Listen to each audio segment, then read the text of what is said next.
Hello అందరికీ. So తన నా ఫ్రెండ్ సౌమ్య ఇండియాలో ఫుజిట్సు అనే ఒక ఎంఎన్సీలో వర్క్ చేస్తుంది. అంతకుముందు నేను వర్క్ చేసిన కంపెనీ. సో ఇప్పుడు ఒక ప్రాజెక్ట్ పని మీద జపాన్ వచ్చింది. 1 month వర్క్ చేసింది. ఇక్కడ కల్చర్ ఎలా ఉంది, జపాన్ మీద ఇంప్రెషన్ ఏంటి, వర్క్ కల్చర్, మీరు అందరూ చాలా క్వశ్చన్స్ అడుగుతున్నారు. సో ఇవన్నీ కవర్ చేద్దాము. ఫస్ట్ తన కెమెరా ఫ్రెండ్లీ కాదు, సో ఎదురుగా ఉంది, అడుగుతాను, జస్ట్ వినండి.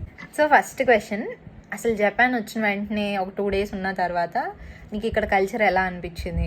ఏమేమి నోటీస్ చేసావు? పాజిటివ్స్ ఏంటి, నెగటివ్స్ ఏంటి? ఓన్లీ ద కల్చర్ అంటే సూపర్ క్లీన్లీనెస్. అంటే ఇంత క్లీన్లీనెస్ మనకి ఇండియాలో ఉండదు కదా.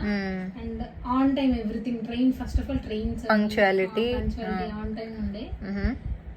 ఇంకా ఏం అబ్జర్వ్ చేసా అంటే మోస్ట్లీ ఫస్ట్ 2-3 days లో. ఓకే, తర్వాత వర్క్ కల్చర్ ఎలా ఉంది? వర్స్ట్. భయపడద్దు, ఇట్ స్టిల్ డిపెండ్స్. తనకున్న ప్రాజెక్ట్ రిక్వైర్మెంట్స్ కి తగ్గట్టుగా కొంచెం వర్క్ చేయాల్సి వచ్చింది. రాత్రి ఎన్నింటిదా చేసావు రోజు? In office it's like for 10:30. 10:30 దాకా పనిచేసేది. అప్పుడప్పుడు నాకు లేట్ అవుతుంది, ఓవర్ టైమ్స్ ఇవన్నీ కామన్ గా ఉంటాయి. కాకపోతే ఇండియాలో ఇప్పుడు 9 కంటే మనం 9:30కి ఆఫీస్కి వెళ్ళి 5:30 or 6కి రిటర్న్ వచ్చేస్తాం. ఇక్కడ అట్లా కాదు కదా. 9 కంటే 8:50 కల్లా నువ్వు ఆఫీస్లో ఉండాలి. 8:50 to 10:30 అంటే it is very hard. And breaks కూడా అంత తీసుకోవడానికి ఉండదు. Only lunch or 1 hour break మాత్రమే. ఓకే, ఇదంతా కొంచెం డిఫరెంట్ కదా, అడాప్ట్ అవ్వడానికి చాలా టైం పట్టింది. అక్కడ జాపనీస్ క్లయింట్స్ ఎట్లా ఉన్నారు? ఫ్రెండ్లీగా ఉన్నారా? ఎలా మాట్లాడారు?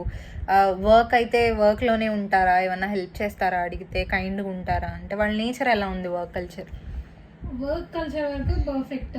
వాళ్ళు టువర్డ్స్ వర్క్ చాలా ఎక్కువ మంచిగా ఉన్నారు. కానీ too much work, like work.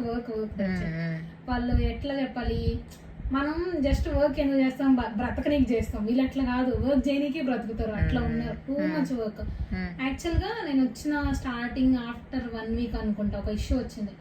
మనం ఇప్పుడు ఇష్యూ వస్తే మనం ఆ ఇష్యూ చూస్తాం, అట్లానే మన పనులు కూడా చేసుకుంటాం. ఇక్కడ అట్లా కాదు, వీళ్ళ పనులన్నీ వదిలేసి ఈవెన్ బ్రేక్ఫాస్ట్, లంచ్, డిన్నర్ కూడా వదిలేసి ఆ ఇష్యూ మీద మాత్రమే కూర్చున్నారు కంప్లీట్ 1 day. అది చాలా రేర్, నేను చూడలేదు ఇండియాలో ఎప్పుడు. అది డిఫరెంట్ అనిపించింది. ఓకే.